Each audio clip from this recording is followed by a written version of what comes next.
Hello everyone, आज हम करेंगे पाठ योजना 43। इससे पहले 42 लेसन प्लान हिंदी में अपलोड कर चुकी हूँ अलग अलग टॉपिक से। अगर आपने नहीं देखे हैं तो आप वहाँ से चैनल पे जाके विजिट करके देख सकते हैं और बेनिफिट ले सकते हैं। सबसे पहले डालेंगे छात्राध्यापिका का नाम, अनुक्रमांक, रोल नंबर, ठीक है, विषय हिंदी, उपविषय हिमालय की बेटियाँ, और कक्षा 7वीं का ये चैप्टर है, आई थिंक तीसरा चैप्टर है ये, और दिनांक डालेंगे और चौथा चैप्टर होगा ये शायद ना। कक्षा 7वीं और समय अवधि 30 से 35 मिनट, और अपने ऑब्जर्वर टीचर का नाम डालना है। अनुदेशात्मक उद्देश्य में हमेशा की जैसे लिखना है, पाठ्य योजना के अंत में छात्र निम्न पठन करने में सक्षम होंगे।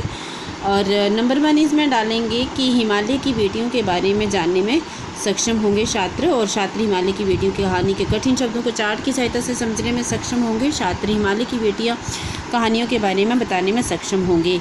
जितनी बार आपको चैप्टर का नाम लिखना है हिमालय की बेटियां, आपको कॉमों के अंदर लिखना है, चाहे आप वो ऊपर सबसे ऊपर यहाँ पे लिख रहे हैं या फिर बीच में कहीं भी लिख रहे हैं, ठीक है। शिक्षण सहायक सामग्री में सामान्य सामग्री रहेगी श्यामपट्ट, चौक, झाड़न और संकेतक, और विशिष्ट सामग्री जो है वो रहेगी चार्ट, ठीक है। तो चार्ट के बारे में बात कर लेते हैं। सोशल साइंस में मैंने 40 लेसन प्लान अपलोड करे हैं चार्ट सहित, और जो हिंदी के जितने भी लेसन प्लान में 42 अपलोड कर चुकी हूँ वो चार्ट सहित ही हैं। तो चार्ट से आपका ग्रेड जो है वो आप रहता है, देखने में भी अच्छे लगते हैं लेसन प्लान, तो चार्ट ज़रूर बनाएं। और यहाँ से आपको चार्ट मतलब बनाने का पूरा जो है वो पता चल जाता है, आइडिया मिल जाता है कि किस तरह से चार्ट बनाएं। तो चैनल को सब्सक्राइब अभी से कर दें और वीडियो को लाइक इसी तरह से करते हैं, इसी तरह की वीडियो को पाने के लिए। शिक्षण सहायक सामग्री हो गई हमारी। अनुमानित ज्ञान करेंगे, हम अनुमान लगा सकते हैं कि हिमालय की बेटियों के बारे में कुछ ना कुछ तो बच्चे जानते ही होंगे। तो पूर्व ज्ञान परीक्षण में करेंगे, क्वेश्चन पूछेंगे कि छात्रों पहाड़ों की और कौन कौन से नाम और पहाड़ों को और कौन कौन से नाम से जानते हैं, किसी का नाम लेके पूछेंगे तो बच्चे कहेंगे हिमालय पर्वत, जी शाबाश।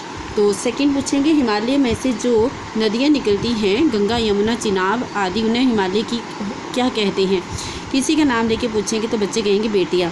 अच्छा, तो मुझे हिमालय की बेटियों की कहानी के बारे में बताइए। तो ये जो है वो हमारा समस्यात्मक प्रश्न रहेगा, छात्र उत्तर देने में असमर्थ रहेंगे। इसी के साथ करेंगे उपविषय की घोषणा। तो छात्रों, आज हम हिमालय की बेटियों कहानी के बारे में पढ़ेंगे। प्रस्तुतिकरण में कॉलम बनाने हैं, विषय वस्तु का, छात्राध्यापिक क्रियाकलाप का, छात्र क्रियाकलाप का, और श्यामपट्ट लेखन का। तो विषय वस्तु में आपको हिमालय की बेटियां डालना है, और यहाँ पे भी आपको हिमालय की बेटियां श्यामपट्ट पे लिखना है। अभी तक मैंने उन्हें दूर से देखा था, बड़ी गंभीर, शांत, अपने आप में खोई हुई लगती थी, संभ्रांत महिला की भांति भी प्रतीत होती थी। उनके प्रति मेरे दिल में आदर और श्रद्धा के भाव थे। माँ और दादी, मौसी और मामी की गोद की तरह उनकी धारा में डुबकियां लगाए करते, परंतु इस बार जब मैं हिमालय के कंधे पर चढ़ा, वे कुछ और रूप में सामने थी। छात्र ध्यानपूर्वक सुनते हुए मैं हैरान था कि यही दुबली पतली गंगा, यही यमुना, नहीं यही सतलुज समतल मैदानों में उतरकर विशाल कैसे हो जाती। छात्र ध्यानपूर्वक सुनते हुए। और नेक्स्ट रहेगा, देखिए, सिंधु और ब्रह्मपुत्र, ये दो ऐसे नाम हैं जिनके सुनते ही रावी, सतलुज, ब्यास, चिनाब, झेलम, काबुल, कच्छप, कुपिशा, गंगा, यमुना, सरयू, गंडक, कोसी आदि हिमालय की छोटी बड़ी बेटियां आंखों के सामने नाचने लगती हैं। छात्र ध्यानपूर्वक सुनते हुए, छात्रों समझ में आया? तो बच्चे कहेंगे जी अध्यापिका जी। अब हम इसके कठिन शब्दों के अर्थ को चार्ट की सहायता से जानेंगे। तो कठिन शब्द हैं हिमालय यानी पर्वत, पहाड़, झिझक यानी हिचकिचाहट, विशाल यानी बड़ा, नटखट, शैतान, परंपरा, रीति रिवाज, रीति यहाँ पे गलत लिखा है, र को बड़ी की मात्रा तो को छोटी की आएगी, एंड गंभीर, गहरा होता है, श्रद्धा, आस्था रहती है। सभी छात्र चार्ट की तरफ देखते हुए, और कुछ कठिन शब्द जो है वो आपको यहाँ पे लिख भी देने हैं ब्लैक बोर्ड पे। ये रहा चार्ट, एक सुंदर सा चार्ट जिसका आपको अच्छे से आइडिया मिल जाता है कि कौन सा कलर किस तरह से करें। तो ज़रूर जो है वो चैनल को सब्सक्राइब करें मोटिवेशन करने के लिए। मुझे भी अच्छा लगता है, इतनी मेहनत जो है वो करनी पड़ती है। आप भी लेसन प्लान बना रहे हैं तो आपको पता ही है कितनी मेहनत जो है वो इसमें लगती है। तो एक सब्सक्राइब ज़रूर करें, ये बिल्कुल फ्री है। वास्तव में सिंधु और ब्रह्मपुत्र स्वयं कुछ नहीं है। दयालु हिमालय के पिघले हुए दिल की एक एक बूंद ना जाने कब से इकट्ठा होकर इन दो महानदों के रूप में समुद्र की ओर प्रवाहित होती रही है। छात्र ध्यानपूर्वक सुनते हुए। मैदानों में ही इन नदियों को देखा होगा। उनके ख्याल में शायद ही ये बात आ सके कि बूढ़े हिमालय की गोद में बच्चियां बनकर कैसे खेला करती है। माँ बाप की गोद में नंग धड़ंग होकर खेलने वाली इन बालिकाओं का रूप आदमियों के लिए आकर्षक भले ना हो। छात्र ध्यानपूर्वक सुनते हुए। और लेकिन मुझे तो ऐसा लुभावना प्रतीत होता है वह रूप की हिमालय को ससुर और समुद्र को उसका दामाद कहने में कुछ भी झिझक नहीं होती। छात्र ध्यानपूर्वक सुनते हुए। कालिदास की बिरही पक्ष ने अपने मेघदूत में कहा था, वेत्रवती नदी को प्रेम का प्रतिदान देते जाना, तुम्हारी वो प्रेयसी तुम्हें पाकर अवश्य ही प्रसन्न होगी। छात्र ध्यानपूर्वक सुनते हुए।